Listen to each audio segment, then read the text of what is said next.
ఆయన మనలను అంధకార సంబంధమైన అధికారములో నుండి విడుదల చేసి ఆయన తన రాజ్య నివాసులుగా మనల్ని చేసుకున్నాడు. తన రాజ్య నివాసులుగా చేసుకున్నాడు. ఆయన రాజ్య నివాసులుగా చేసుకోవడానికంటే ముందుగా మనం ఎక్కడున్నాం? ఆయన రాజ్యంలోకి వచ్చాము ఇప్పుడు. అయితే దానికంటే ముందుగా ఎక్కడున్నాం? ఎక్కడి నుంచి వచ్చాము ఇక్కడికి? అంధకార సంబంధమైన అధికారములో నుండి విడుదల చేసి, అంధకార సంబంధమైన అధికారములో, అంధకార సంబంధమైన రాజ్యము కింద మనము జీవించాము అప్పటి వరకు కదండి. అపవాది అధికారం కింద మనం అప్పటి వరకు జీవించాం. అయితే ఇప్పుడు మనల్ని ఆయన విమోచించి క్రీస్తు వారి రాజ్యములోకి మనల్ని చేర్చాడు.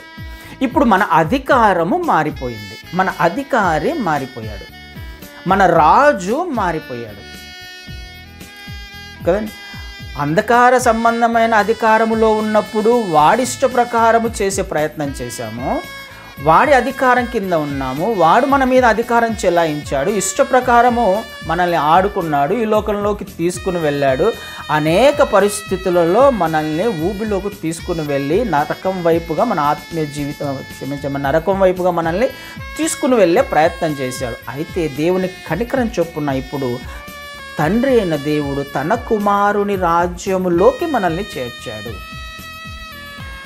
క్రీస్తువారు రాజుగా, ఆయనకు ఒక రాజ్యముగా, ఆయన రాజ్యము ఈ భూమి మీద స్థాపించబడబోతుందిగా ఈ విషయము, ఈ వచనము మనకు అర్థమవుతుంది కదా. మనము ఆయన రాజ్య వారసులుగా చేయబడ్డాము.